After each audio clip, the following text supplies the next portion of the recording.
ayan, ikakarga na yung motor sa barko kasi tatawid kami ng Bacolod.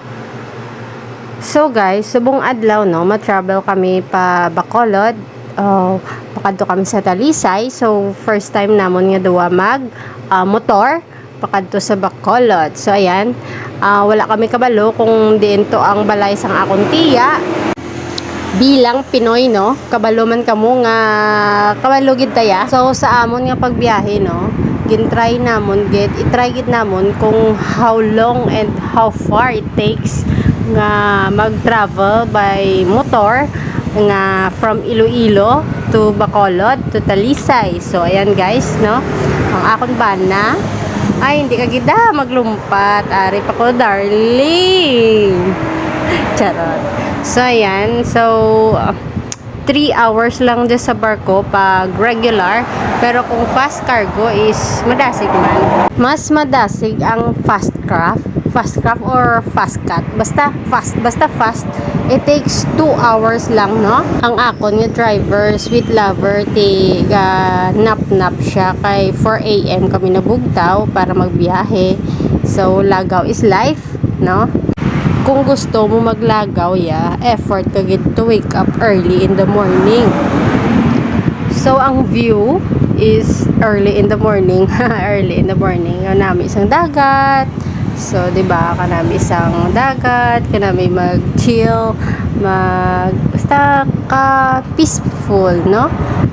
Bilog ni nga journey for 3 hours, nagapungko lang ko sa barko kay syempre medyo tuyo pa, wala pa ta energy, kag naga-careful ako basi mabinat tayo, mahirap na. Ayan, nami maglagaw with your loved ones. So 'di ba, so sometimes no kinahanglan taman maglago-lagaw, pero ang bana ko ni permi ni panghagad malagaw. Ako lang yung ginatamad ko kay mainit. Ara na, lapit na lang kami madungka. So madungka na kami. This is it guys, guwa na kami sa pantalan. So tulo na namon kung diin na ang balay sang akon nga tiya. Ayan, so guwa na kami sa pantalan. Start of the rides na. So pagwa mo ni sa pantalan, ano na siya, Bacolod. So kami kay sa Talisay kami makadto. So agyan namon ang Bacolod no. So as far as I can see, ang nanotice ko diri sa dalan sang Bacolod daw like Iloilo man. Iloilo man no. So tinlo man ang ilang dalan. So matawhay man magbiyahe. So wala gid no, wala disturbo. So diretso lang kami. Actually taga ang routes namon is Negros no. So since nga last ko nagkadto sa Negros sang elementary pa ko, ang next target namon nga kadtoan is Sagay Negros, Luna mon abala kay daw dira ang routes sa akon nga parents. So amo na no. Nakatawhay sang ilang dalan. Actually subong adlaw is Sunday ni siya, pero Sunday early in the morning around 7 AM kalinong sang dalan sang Bacolod. Do ang mga tao siguro tulog pa or nag-church lang sila. Kay do katawhay sang ila dalan So amo na, so dire-diretsohon lang namon ni. Wala kami to sa katultol sang balay, pero Google is the key. Si Google ang sagot dyan. Kag may address ka lang, okay na. It's so fun gidya mag-travel nga nakamotor. First time namon from Iloilo to Bacolod, Talisay. Ang motor lang tapos wala pa kami katultol, o diba? Basta para pamangkot ka lang dya, kilala mo lang si magtanong, hindi ka gidya magtalang mo. Sino sa inyo ang taga Bacolod kay daw natingala ko balas ang mga tricycle nga nagabiyahe nyo nga gapang pasahero nga permi ni siya ga put kagahawd sa mga tricycle ga put. May mga pakaisaman ko di sa Bacolod, pero makadto sila sa sa Talisay kay birthday sang amon pakaisa. So lapit na lang kami, diri na kami sa ila nga bus terminal. Grabe ang ila bus terminal, in fairness, grabe nam inami. Gwapa-gwapa ang ila bus terminal, tapos kalimpyo-limpyo sa ila nga bus terminal, guys. Gwapa gid. Mayo na lang ni kay ang seat cover sang amon nga motor bag-o. So, hindi na makabula na nga akong bula isang pinungko, de. So, thank you gid sa online shop. Kung ba na, kumilig mag-online shop. Sa sobrang online shop na bagong seat cover sa motor, no? So, ala na, lapit na lang kami, guys. Makapahuway na nga ako nga buli. So, basi, makibula na ta nami sa iladalan, gidya, kay linong-linong, or maybe because nga Sunday morning lang. Diba? Tapos may pa na da sa puntao, may katubuhan nami tani mangwa da sang tubo, kaso lang basi mapriso man kita, no?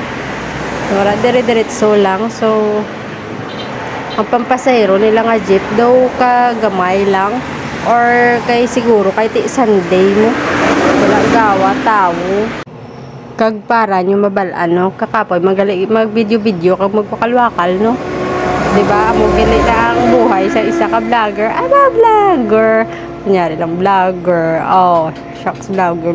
Isang ilang ang mall do. Oh, mall.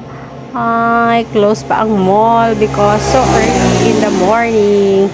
So katawhay sa ilang dalan wala gawas sang salakyan nga gali na dayladay. Pero kay kanami balaya guys mag rides tani, no? Kaso lang kay mainit. Pero kung tag-ulan man hindi ka man ka rides kay maulan man. Pero galing kay mainit gid ya. Hindi ko kagwanta sa init, pero kay kalain gid sang init subong. So tanan kita maghalong, pero amo na inom lang ta sang damo gid ya nga tubig kag nami pag gid ya kung lamig-lamig di ba? Kita nyo man na 7 AM pa lang na, pero ang adlaw grabe na ang init, mataas na, masakit na sa panit ya.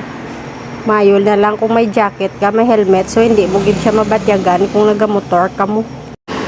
In fairness ha, isa pa gid sang nutaran ko diri sa dalan sa Bacolod kay kalapad sa ilang nga kalsada. Ayaw mo ni ilang nga jeep di ba? Malapad ang ilang karasada, so matawhay lang gid ya magbiyahe di. Kag amo na lapit na lang kami sa amon nga destinasyon. Basta maagyan amo kuno ang eskwelahan. Amo na nasa lapit na lang gid nasa. Sunod ko nga targeton kung mapisanan kami, no? Ang kampuestuhan kay lapit lang na di sa Ilaya. Lapit lang na sa mga pakaisa kung kampuestuhan. O di ba gapilit la ako. Lapit lang na di, so kung pisanan ko ya. Tapos mo nang bus ang Bacolod kapag gid ya bala ara na eskwelahan na, so lapit na lang gid kami. Lapit na lang nami man ang ilang eskwelahan, no? Tapos ang ilang tricycle mo na siya. Lain-lain man gali ang style sa mga tricycle, no? Ay kadugay pa, ti makarakanta na lang ko de. Ano ba? Tayo na sa siniskwela, bigkasin natin ananana. Hindi ko alam, yun lang. Ay, kakapoy na sa akong buli. Pero nami, biyabi, maglagaw mo, kapit pagid kung makadto ka sa imo pamilya. Oh, diba? Kag isa pa nga, anag nami, guys, no?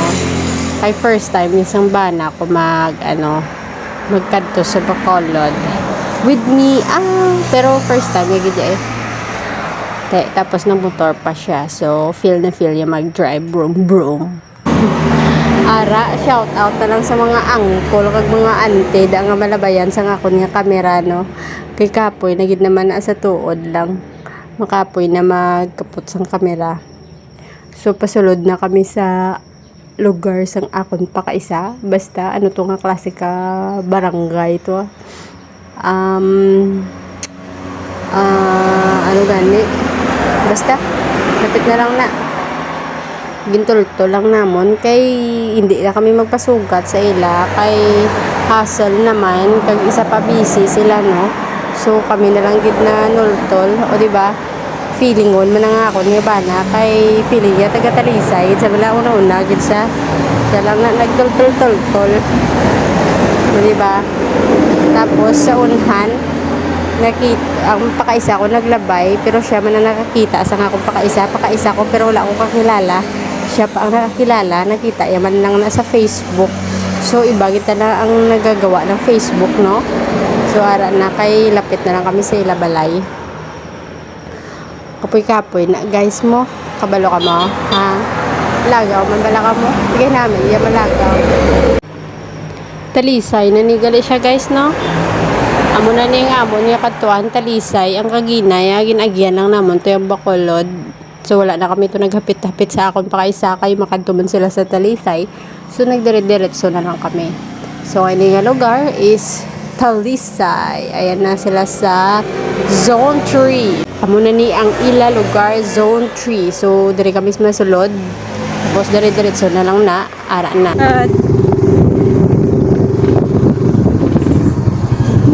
Tultulan mo na ba? Wala mo kaan mo kaysa ako ba? Naway kong katrapangot gini. So, dari na kami guys, no? Sa Balay sa Kakutiya. See you sa kainan later!